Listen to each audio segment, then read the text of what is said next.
अब ये packing efficiency क्या होती है? पैकिंग एफिशिएंसी बेसिकली होती है कि जो टोटल स्पेस हमें दी हुई है, पार्टिकल ने कोई भी पार्टिकल्स हमें दिए हुए हैं उनकी परसेंटेज बतानी है कि उन्होंने कितनी जगह घेरी हुई है किसी भी स्पेस लेटिस के अंदर, ठीक है। तो वही होती है उसकी पैकिंग एफिशिएंसी। हम हर एक क्रिस्टल के लिए अलग अलग निकालेंगे, हम एफसीसी के लिए, ठीक है। तो एफसीसी के लिए मैंने एक डायग्राम बनाया है। ये हमें पता है इसके अंदर जो पार्टिकल्स होते हैं वो कहाँ पे होते हैं, कॉर्नर्स पे भी होते हैं और फेजेस पे भी प्रेजेंट होते हैं, ठीक है। तो फेस पे मैंने एक पार्टिकल लगा दिया और दो मैंने लगा दिए कॉर्नर्स पे। अब हमें सबसे पहले क्या करना है, हमें इनको करना है ज्वाइन ए सी को ज्वाइन कर दिया तो ये टोटल लेंथ ए सी की कितनी हो गई, बी हमने मान ली। और जो ये हर एक जो भी यूनिट सेल है इसकी जो लेंथ है वो कितनी है, ए है। तो हम क्या कहते हैं, अब हम लेते हैं in triangle A B C कि मतलब जो हमारा ट्रायंगल है ए बी सी, ये जो ट्रायंगल है इसके अंदर क्या होगा, हम देखेंगे कि यहाँ पे पाइथागोरस थ्योरम लगाएंगे। पाइथागोरस थ्योरम में अब हम हाइपोटेन्यूज लेंगे ए सी, यानी कि ए सी का square is equal to A B का स्क्वायर प्लस बी सी का स्क्वायर। अब हमने यहाँ पे ए सी का स्क्वायर क्यों लिया, क्योंकि ये जो एंगल है वो 90 डिग्री होता है। अब ये कैसे पता चलेगा 90 डिग्री है, क्योंकि जो हमारा कोई भी हमारा स्क्वायर होता है उसके सारे एंगल्स 90 डिग्री बनाते हैं, इसीलिए हम इसको लेंगे 90 डिग्री। अब हमें पता है ए सी कितना दिया हुआ है, बी का स्क्वायर दिया हुआ है। अब हमने यहाँ पे ले लिया ए सी बी का स्क्वायर है और ए बी कितना दिया हुआ है, मुझे ए बी भी पता है वो ए है और ए सी ये दोनों पता है बी सी ए, यानी कि ए का स्क्वायर प्लस ए का स्क्वायर, ये कितना हो गया 2a स्क्वायर। जो b की वैल्यू आ गई है वो b की वैल्यू आई है √2a, ठीक है। अब यहाँ पे देखो रेडियस r क्या होता है, हमारा रेडियस हो गया स्फीयर का। अब यहाँ पे कितने रेडियस इंक्लूडेड है, 1 इस वाले स्फीयर के लिए ये रेडियस हो गया, एक यहाँ से यहाँ तक देखूंगी और यहाँ से यहाँ तक देखूंगी तो ये 2 रेडियस हो गए, और कितना ये एक इस वाले स्फीयर का भी रेडियस होगा। टोटल रेडियस कितने हो गए 1 2 3 4, यानी कि यहाँ पे जो है जो रेडियस है वो किसके इक्वल होगा, हमारा 4r के इक्वल, यानी कि जो b होगा वो किसके इक्वल हो जाएगा 4r के इक्वल हो जाएगा। b 4r के इक्वल क्यों है, क्योंकि AC b के इक्वल है, मतलब ये पूरी लेंथ जो है वो b है और ये जो है हमने टुकड़ों में बांट दी है इन टर्म्स ऑफ रेडियस, इसीलिए हमने लिखा है b is equal to 4r। अब b इसके भी इक्वल है, b इसके भी इक्वल है, यानी कि जो 4r है वो किसके इक्वल हो गया, हमारा √2a के इक्वल। यहाँ से अब यहाँ से हमने a की वैल्यू निकाल ली है, a की वैल्यू आ गई हमारी 4r/√2। तो हम इसको सॉल्व करेंगे तो हमारा आंसर आ जाएगा 2√2r, ठीक है, यानी कि a की वैल्यू कितनी हो गई 2√2r। अब हमें एक बात याद रखनी है कि जो CCP स्ट्रक्चर होता है इसके अंदर जो है वो 4 स्फीयर्स होते हैं, ठीक है, 4 स्फीयर्स होते हैं। तो एक स्फीयर का वॉल्यूम कितना होता है 4/3 πr³ होता है, ठीक है। तो यानी कि 4 स्फीयर्स के लिए कितना वॉल्यूम हो जाएगा 4 × 4/3 πr³, यानी कि टोटल कितना हो गया 16/3 πr³ बन चुका है ये। तो अभी हमारी पैकिंग एफिशिएंसी का फॉर्मूला होता है वॉल्यूम ऑफ 4 स्फीयर्स, यानी कि जितने भी स्फीयर्स यहाँ पे हमारे प्रेजेंट है उनको लेंगे into 100 divided by total volume. Total volume के लिए क्या करेंगे, वॉल्यूम ऑफ हमारा क्यूब क्या होता है L³ या A³ करने के लिए मैं क्या करूंगी 2√2r को क्यूब करूंगी, यानी कि ये क्या बनेगा 2 2 16, हमारा आ जाएगा 16 × √2r³, ठीक है। ये बन जाएगा हमारा A³ की वैल्यू, यानी कि इसकी जगह हमने ये डाल देना है और यहाँ पे जो वॉल्यूम ऑफ 4 स्फीयर निकाला है हमने वो डाल देना है 16/3, हमारा आ जाएगा πr³ × 100 डिवाइडेड बाय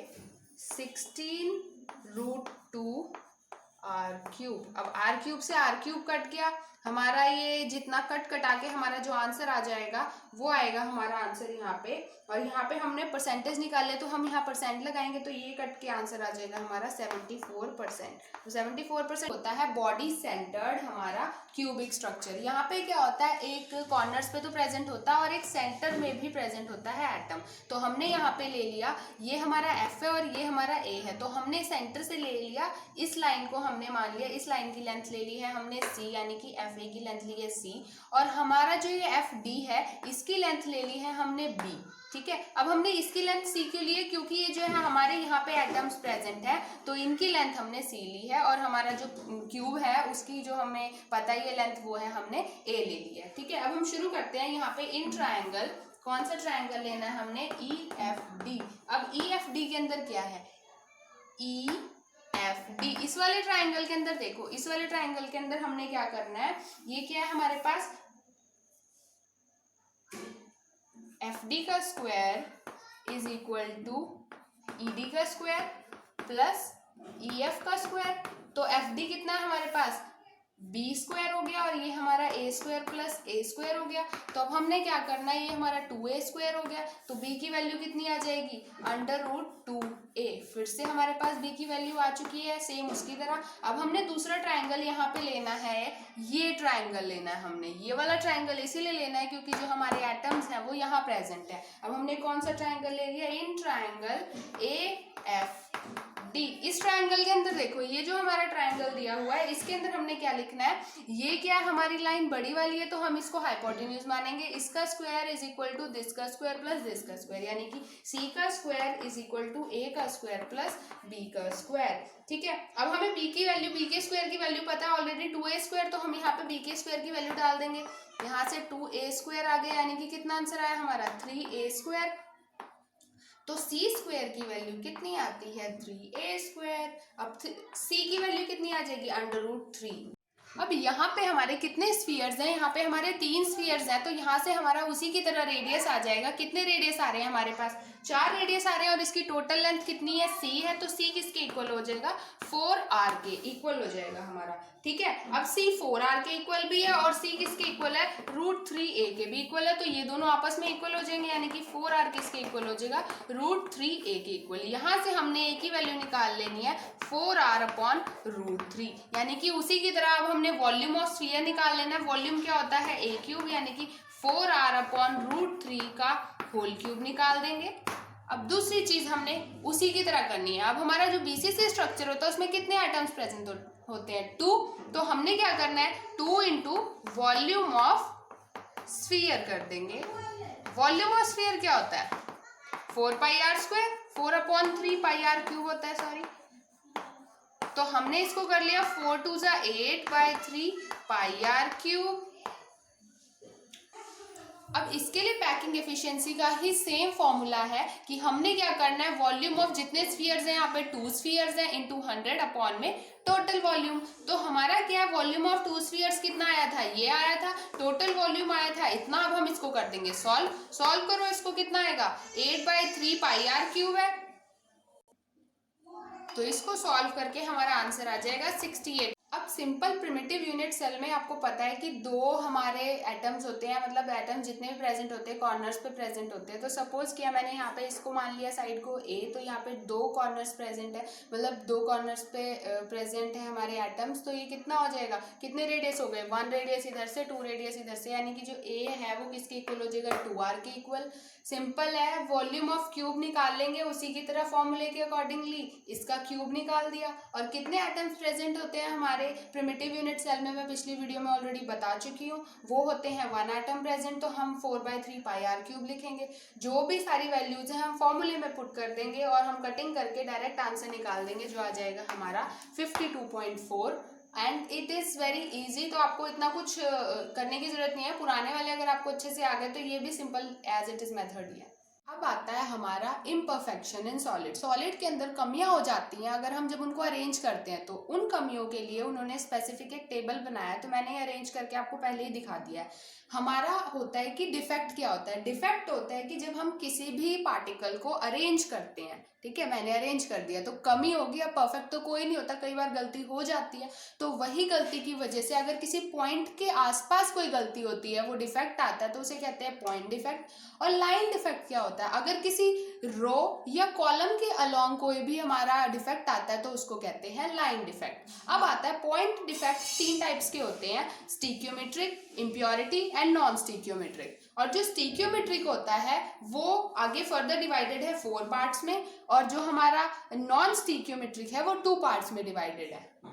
अब स्टीक्योमेट्रिक डिफेक्ट क्या होता है? स्टीक्योमेट्रिक डिफेक्ट का मतलब है सिमिट्री, मतलब जब हमारी कोई भी सिमिट्री चेंज नहीं हो रही है। सिमिट्री मतलब सेम ही रहेगी, जो पार्टिकल्स हैं वो सिमिट्री में रहेंगे, कम ज्यादा हो सकते हैं, तो वो होता है हमारा स्टीक्योमेट्रिक डिफेक्ट। ठीक है, अब हमारे इसके अंदर स्टीक्योमेट्रिक डिफेक्ट के अंदर दो टाइप के डिफेक्ट्स आते हैं, एक होता है वैकेंसी, एक होता है इंटरस्टिशियल डिफेक्ट। ठीक है, तो इंटरस्टिशियल डिफेक्ट क्या होता है? हमारा सबसे पहले आता है वैकेंसी डिफेक्ट। वैकेंसी का मतलब होता है खाली जगह, वैकेंसी का मतलब खाली जगह होता है। इसी का मतलब है कि जब हमारी कोई भी अरेंजमेंट हो रखी है उसके अंदर कोई स्पेस रह जाती है, मतलब जैसे मैंने यहाँ पे पार्टिकल ले लिए, पार्टिकल की यहाँ पे स्पेस रह गई है, तो वो होती है हमारी, यहाँ पे पार्टिकल प्रेजेंट नहीं है, तो यानी कि यहाँ पे कोई जगह खाली रह चुकी है, वो होता है हमारा वैकेंसी डिफेक्ट। और इंटरस्टिशियल इससे उल्टा होता है, इसके अंदर क्या हो जाता है, कोई बाहर से आता है पार्टिकल और वो अपनी जगह ले लेता है, यानी कि यहाँ पे क्या होगा, अगर पार्टिकल्स कम किए हैं तो यहाँ पे डेंसिटी इसकी कम हो जाएगी ना, पहले पार्टिकल ज्यादा थे अब हट गए, तो इसका मतलब यहाँ पे इसकी डेंसिटी कम होगी, बट यहाँ पे पार्टिकल्स ऐड हो रहे हैं तो इसका मतलब इंटरस्टिशियल की डेंसिटी ज्यादा होगी। यहाँ पे इसके लिए बस इतना ही है इन दोनों का, और आगे हमारा आता है अगला फ्रैंकल एंड शॉर्टकी डिफेक्ट। अब आता है हमारा फ्रैंकल एंड शॉर्टकी डिफेक्ट। तो फ्रैंकल डिफेक्ट और शॉर्टकी डिफेक्ट जो होते हैं, इन दोनों के अंदर ही क्या होता है, ये दोनों आयनिक सॉलिड्स जो है वो शो करते हैं, मतलब पॉजिटिव और नेगेटिव आयन होगा तो फ्रैंकल डिफेक्ट इसको शो करेगा। ठीक है, अब फ्रैंकल के अंदर क्या होता है, कोई भी एक कैटायन, मतलब छोटे साइज का होता है कैटायन, तो वो क्या करेगा, अपनी जगह से हटके उसी क्रिस्टल के अंदर जाके कहीं और जगह ले लेगा, यानी डिसलोकेट कर देगा अपनी प्लेस को और नई प्लेस पे चला जाएगा। इसी की वजह से यहाँ पे एक वैकेंसी क्रिएट हो जाती है।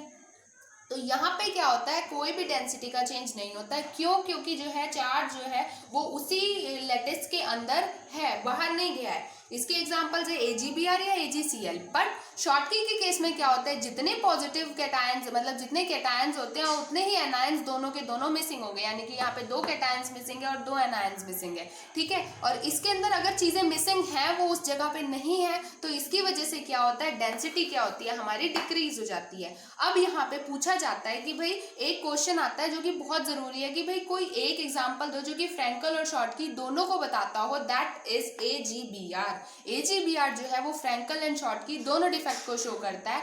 एक बात और याद रखनी है, फ्रैंकल डिफेक्ट कब आता है, जब दोनों के बीच में, आयंस और कैटायंस और एनायंस के बीच में लार्ज डिफरेंस हो, मतलब उनके साइजेस में काफी सारे डिफरेंस हो। बट शॉर्टकी के अंदर क्या होता है, अगर डिफरेंस जो है वो हमारा बहुत कम हो, मतलब उनके साइजेस जो है वो बहुत ज्यादा छोटे होते हैं, तो तब होता है हमारा शॉर्टकी डिफेक्ट।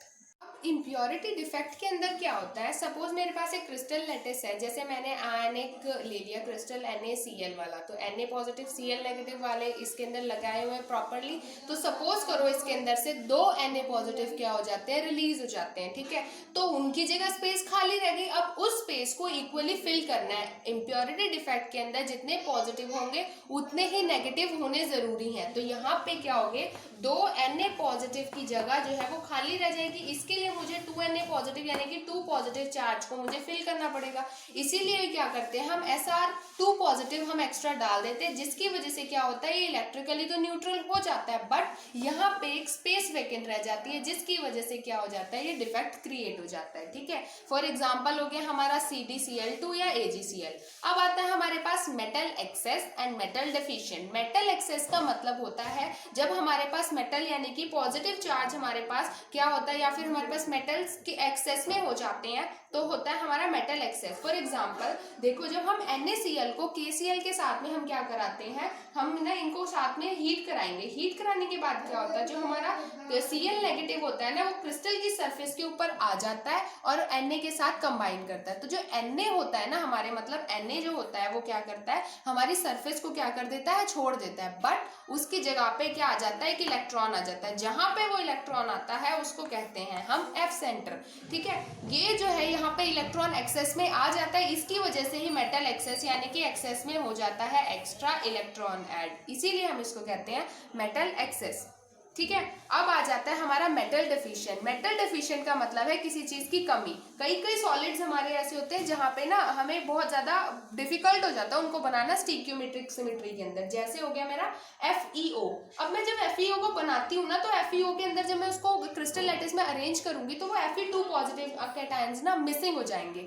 तो इसके लिए मुझे क्या करना पड़ेगा, और एक पॉजिटिव चार्ज भी मिसिंग हो जाएगा। तो मुझे यहाँ पे कितने टोटल चार्ज चाहिए, 3। तो 3 चार्जेस के लिए मैं वहां पे लगा दूंगी Fe3 पॉजिटिव, यानी कि मुझे यहाँ पे कमी हो रही है पॉजिटिव चार्ज की, इसीलिए हम इसको कहते हैं मेटल डेफिशिएंट।